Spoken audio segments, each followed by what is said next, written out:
Hello बच्चों, good morning. आज हम आपका लेकर के आ गए हैं क्लास 12 का इलेक्ट्रोस्टैटिक्स, उसका चैप्टर 1 वैद्युत आवेश तथा क्षेत्र। आज हम पढ़ेंगे कि कूलाम के नियम की उत्पत्ति कैसे होती है। ठीक है, तो चलो हेडिंग बनाते हैं कूलाम का नियम। तो यहाँ पर आ जाएगा आपका कूलाम का नियम। कूलाम का नियम, कूलाम्स लॉ। ठीक है, तो सबसे पहले क्या करेंगे, कूलाम के नियम की परिभाषा देख लेते हैं। तो परिभाषा क्या कहती है? परिभाषा कहती है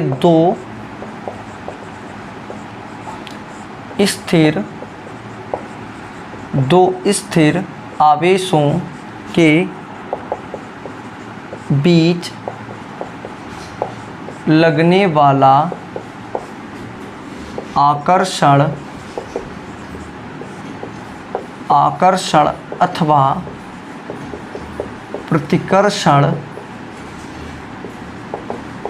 बल दोनों आवेशों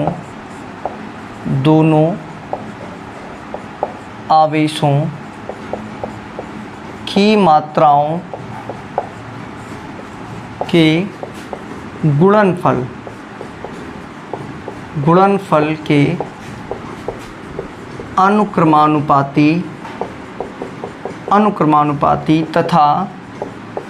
तथा उनके बीच की दूरी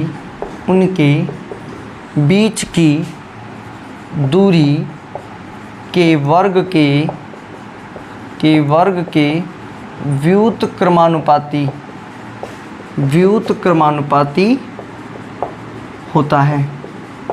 तो ये आपका क्या है? कूलाम का नियम है। तो कूलाम का नियम आपका क्या कहता है कि दो स्थिर आवेशों के बीच लगने वाला आकर्षण अथवा प्रतिकर्षण बल उन दोनों आवेशों की मात्राओं के गुणनफल के अनुक्रमानुपाती तथा उनके बीच की दूरी के वर्ग के व्युत्क्रमानुपाती होता है। ये कूलाम के नियम की क्या हो गई? डेफिनेशन हो गई। तो अब हम देख लेते हैं इस डेफिनेशन के आधार पर क्या करते हैं, छोटा सा कूलाम के नियम की उत्पत्ति कर लेते हैं। तो कहता है दो स्थिर आवेश। तो एक हमारे पास स्थिर आवेश ये हो गया जिसको हम नाम दिए Q1, और दूसरा स्थिर आवेश क्या हो गया? ये हो गया जिसका नाम दिए Q2। तो दो स्थिर आवेशों के बीच लगने वाला आकर्षण, तो आकर्षण बल कब लगेगा इन आवेशों पे? लगेगा जब इसके ऊपर क्या होगा? पॉजिटिव चार्ज होगा, और इसके ऊपर क्या होगा? निगेटिव चार्ज होगा, या फिर इसके ऊपर निगेटिव चार्ज हो और इसके ऊपर पॉजिटिव चार्ज हो। यानी क्या होगा? विपरीत चार्ज होंगे तो इनके बीच क्या लगेगा? आकर्षण बल लगेगा। प्लस वाला माइनस को आकर्षित करेगा, माइनस वाला प्लस को आकर्षित करेगा। और यदि इनके बीच में क्या होगा? सेम चार्ज हो जाए, यानी प्लस हो इसके पास भी और इसके पास भी क्या हो? प्लस हो।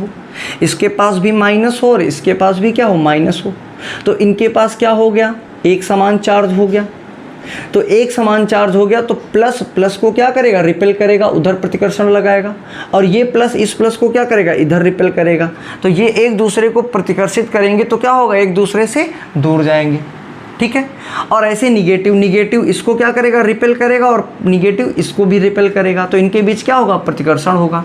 तो इसलिए यहाँ पर कहता है कि दोनों सजातीय और विजातीय आवेशों के लिए यहाँ पर आकर्षण तथा प्रतिकर्षण बल लिया गया। किसके? कह रहा दोनों आवेशों की मात्राओं के गुणनफल के अनुक्रमानुपाती। तो दोनों आवेशों, तो कह रहा है इनके बीच जो आकर्षण अथवा प्रतिकर्षण बल लगेगा ये जो है दोनों आवेशों के गुणनफल यानी उनकी मात्राओं के गुणनफल के अनुक्रमानुपाती होगा। तो ये देखो अनुक्रमानुपाती बना दिया। ठीक है, फिर कह रहा तथा उनके बीच की दूरी, तो बीच की दूरी को क्या माना बीच की दूरी r है। तो कह रहा इनके बीच की जो दूरी है, तो जो f है, कह रहा इनके बीच की दूरी क्यों? व्युत्क्रमानुपाती। तो व्युत्क्रमानुपाती यानी बटे में चली गई, अपान में चली गई, के वर्ग के, तो वर्ग के, कह रहा व्युत्क्रमानुपाती है तो इस तरीके से क्या हो जाएगा? व्युत्क्रमानुपाती का चिन्ह लगा देंगे। तो ये हमारा बना समीकरण 1, ये बना हमारा समीकरण 2। तो इन दोनों इक्वेशंस को मिलाते हैं तो क्या बना? F डायरेक्टली प्रोपोर्शनल है Q1 Q2 के, और अपान में इन्वर्सली प्रोपोर्शनल हो गया R स्क्वायर के। अब क्या होगा? ये जो चिन्ह है, ये डायरेक्टली और इन्वर्सली प्रोपोर्शनल का जो चिन्ह है ये हटेगा, तो ये क्या आएगा? एक कांस्टेंट, एक नियतांक आएगा। तो क्या निकलेगा? F बराबर K Q1 Q2 अपान में क्या आ जाएगा? R स्क्वायर आ जाएगा। Q1 Q2 अपान में R स्क्वायर आ जाएगा। और जहाँ आपका ये K क्या है? के को क्या बोलेंगे, ये क्या है आपका अनुक्रमानुपाती नियतांक है, अनुक्रमानुपाती नियतांक है। और के बराबर क्या है, के बराबर होता है 1/4 पाई एप्सिलॉन नॉट इंटू के। तो यहाँ पर इस के का मान क्या करेंगे, इस के का मान यहाँ अप्लाई कर देंगे, तो एफ बराबर क्या निकलेगा 1/4 पाई एप्सिलॉन नॉट इंटू के। और Q1 Q2 अपान में क्या आ जाएगा, R स्क्वायर आ जाएगा। तो हमारा ये फार्मूला निकल के आया। और ये के क्या है, तो यहाँ पर लिख देंगे, क्या लिखेंगे कि चूंकि जो कैपिटल के है ये आपका क्या है, परावैद्युतांक है। क्या है, परावैद्युतांक है। परावैद्युतांक क्या होता है, परावैद्युतांक पर क्या है, अगर इन दोनों आवेशों को, स्थिर आवेशों को अगर यहाँ पर वायु में या निर्वात में है तो के का मान क्या हो जाएगा, 1 हो जाएगा। ठीक है, धातुओं के लिए ये के का मान क्या होता है, इन्फिनिटी होता है, अनंत होता है। ठीक है, अगर यहाँ पर कोई लिक्विड आ जाता, इन दोनों को क्या करें, किसी लिक्विड में, किसी माध्यम में, जैसे केरोसिन में रख देते हैं, तो उसका परावैद्युतांक के का मान क्या होगा, उसका कुछ ना कुछ अलग होगा। ठीक है, तो इसलिए अगर यहाँ पर क्या है, निर्वात है, वैक्यूम है, तो के क्या होगा, परावैद्युतांक होगा। और निर्वात या वैक्यूम के लिए तो यहाँ पर लिखते हैं निर्वात अर्थात वायु के लिए के बराबर क्या ले लेंगे, 1 ले लेंगे। तो ये फार्मूला क्या बनेगा, F बराबर 1/4 pi epsilon not Q1 Q2 upon R square. ठीक है, तो ये आपका क्या हो गया, फार्मूला निकल के आ गया, किसमें आ गया, न्यूटन में। इतना क्लियर हुआ। और देखो क्या होता है, 1/4 पाई एप्सिलॉन नॉट बराबर क्या होता है, 9 × 10⁹ ये मान होता है। तो या करके आपका फार्मूला एक और बन सकता है, तो या करके आपका क्या बन जाएगा, F बराबर 9 × 10⁹ Q1 Q2 अपान R स्क्वायर। तो एक फार्मूला आपका ये आ गया, न्यूटन। तो ये आपका क्या हो गई, कूलाम के नियम की उत्पत्ति हो गई। कूलाम के नियम की क्या हो गई, उत्पत्ति हो गई। तो यही कूलाम के नियम से क्या निकला, हमारा सूत्र निकल के आ गया। ठीक है, इसको नोट करो। और अब हम क्या पढ़ते हैं कि इस फार्मूले में आपका जो एप्सिलॉन नॉट आया है, इस एप्सिलॉन नॉट का आंकिक मान, मात्रक और विमा पढ़ेंगे। ठीक है, इसको नोट कर लीजिए। अब हेडिंग क्या बनाएंगे, एप्सिलॉन 0 का आंकिक मान। तो एप्सिलॉन 0 का आंकिक मान, तो एप्सिलॉन 0 के आंकिक मान निकालने के लिए हमें पता है 1/4 पाई एप्सिलॉन 0 बराबर क्या होता है, 9 × 10⁹ होता है। तो अब हम क्या करेंगे, त्रियक मल्टीप्लाई कर लो, यानी इसके इससे गुणा करा दो और इसके इससे करा दो। तो हमारा क्या निकलने वाला है, 4 पाई एप्सिलॉन 0 × 9 × 10⁹ बराबर क्या आएगा, 1। तो हमें एप्सिलॉन 0 का मान पता करना है, तो उसको कहीं रोक लेते हैं, बाकी सब गुणे में है तो चला जाएगा कहाँ, बटे में। तो एप्सिलॉन 0 बराबर 1 अपान में आ जाएगा 4 पाई × 9 × 10⁹। तो एप्सिलॉन 0 बराबर क्या हो जाएगा, 1/4 × 3.14 पाई का मान रख दिया, और गुणे में क्या रखा, 9 रखा। और 10⁹ जब ऊपर चला जाएगा, 10⁹ जब ये ऊपर जाएगा तो क्या आ जाएगा, गुणे में क्या आ जाएगा, 10⁻⁻9 हो जाएगा। इसका डेसिमल हटाया तो ऊपर क्या आ गए, 2 0 आ गए। तो 4 से इसको काटते हैं, तो 4 दूनी 8, 4 पंचे 20। तो एप्सिलॉन 0 बराबर क्या आ गया, 25 × 10⁻⁻9 बटे में इसकी गुणा करा देते हैं। तो 9 चौक 36 के 6 हासिल लगे, 3 9 का 9 3 12 के 2 हासिल लगा, 1 9 3 27 और 1 28।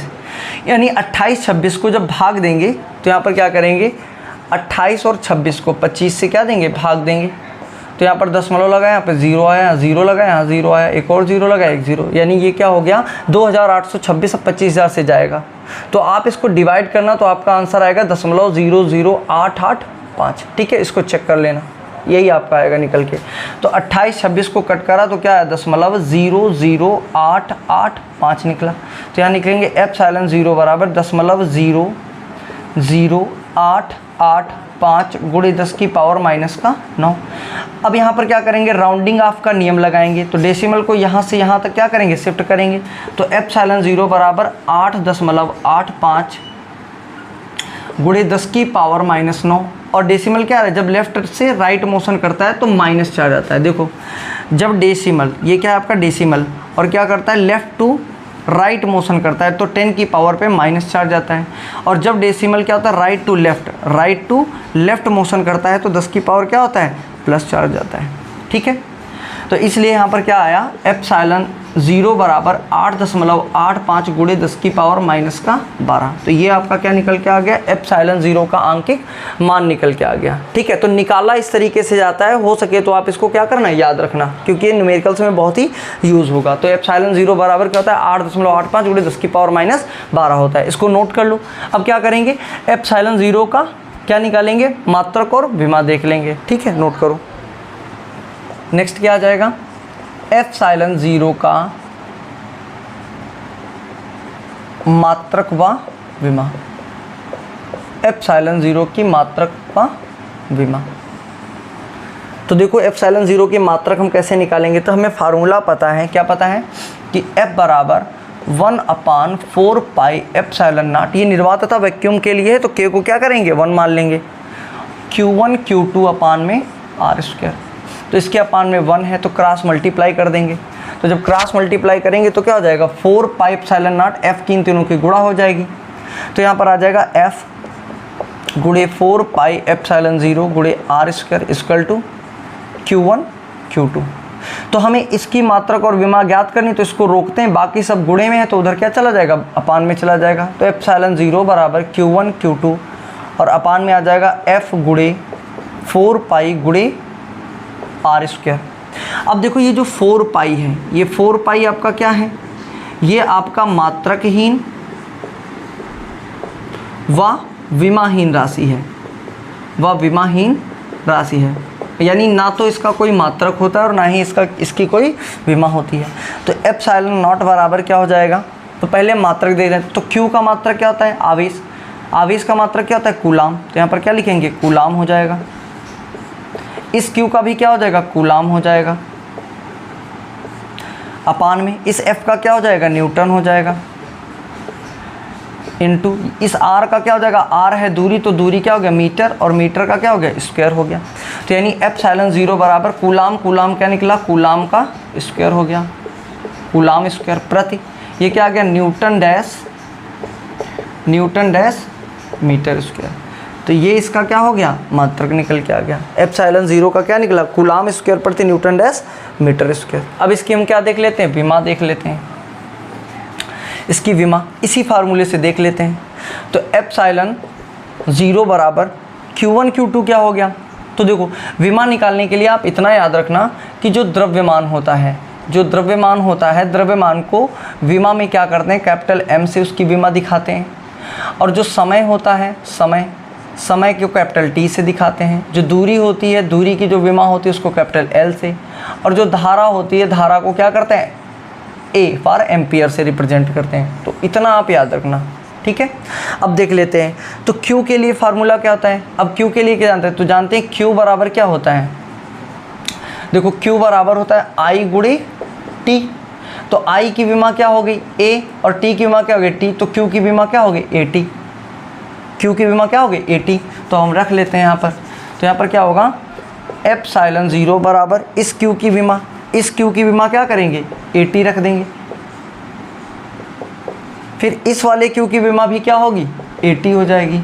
अपान में F क्या होता है, बल होता है। तो बल के लिए क्या होता है, देखो F बराबर होता है M गुणे A। M क्या है, द्रव्यमान, तो द्रव्यमान के लिए क्या आ गया, कैपिटल M। A क्या है, त्वरण, और त्वरण बराबर क्या होता है, वेग परिवर्तन बटे समय, यानी LT माइनस का 2। तो ये निकल आता है, ठीक है।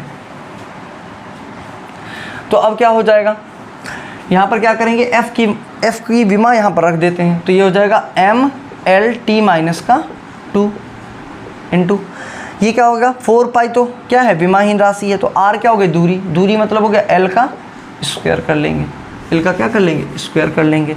तो यहाँ पर आ जाएगा एप्सिलॉन 0 बराबर A की मल्टीप्लाई हो जाएगा A², T क्या हो जाएगा, T²। गुणा में घातें जुड़ती हैं, यानी A की घात 1 है, यहाँ भी A की घात 1 है। तो A क्या होगी, घात 1 और घात 1, एक घात क्या होगी, 2। और T में भी क्या होगी, गुणा में घातें जुड़ती हैं। जैसे यहाँ पर लिखा हो A की घात 1, A की घात 1, तो बराबर क्या हो जाए, A1 + 1 बराबर क्या हो जाए, A की घात 2।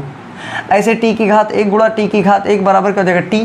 गुणा में घातें जुड़ती हैं, तो 1 + 1 बराबर क्या हो जाएगा, T²। तो इस तरीके से A² और T²। यहाँ M है तो नीचे में क्या आ जाएगा, M को M ही रखेंगे क्योंकि और कहीं है नहीं। L की घात, देखो यहाँ L की घात कितना है, 1 है, और ये L की घात क्या होगा, 2 और 1 3। और यहाँ पर क्या आ जाएगा, टी की घात माइनस का 2 एप्सिलॉन 0। अब देखो m ऊपर चला जाएगा तो m की घात 1 है, तो m की घात 1 है तो ऊपर जाएगा तो क्या हो जाएगा माइनस में, m की घात क्या हो जाएगा -1, और l की घात प्लस का 3 है तो ऊपर जाएगा तो l की घात क्या हो जाएगा माइनस का 3 हो जाएगा। t की घात -2 है तो ऊपर जाएगा प्लस का 2 हो जाएगा। तो देखो ऊपर टी स्क्वायर तो ये पहले से है और ये भी ऊपर जाएगा तो क्या आ जाएगा, टी का स्क्वायर आ जाएगा, और टी स्क्वायर गुणा में घातें जुड़ती हैं तो क्या आ जाएगा टी की घात 4, तो यहाँ पर आ जाएगा टी की घात 4, और ए स्क्वायर तुम्हारा वैसे ही, तो ए स्क्वायर क्या रहेगा आपका वैसे रहेगा। इस तरीके से क्या हो गया, एप्सिलॉन 0 की क्या निकल के आ गई, विमा आ गई, m की पावर -1, l की पावर -3, t की पावर 4 और a स्क्वायर, तो ये आपकी क्या निकल के आ गई, विमा निकल के आ गई। ठीक है, नोट कर लो। इस तरीके से कूलाम के नियम की जो उत्पत्ति थी, एप्सिलॉन नॉट का मात्रक, विमा और आंकिक मान जो था, आज के वीडियो में क्या कर लिए हम, ख़त्म कर लिए। ठीक है।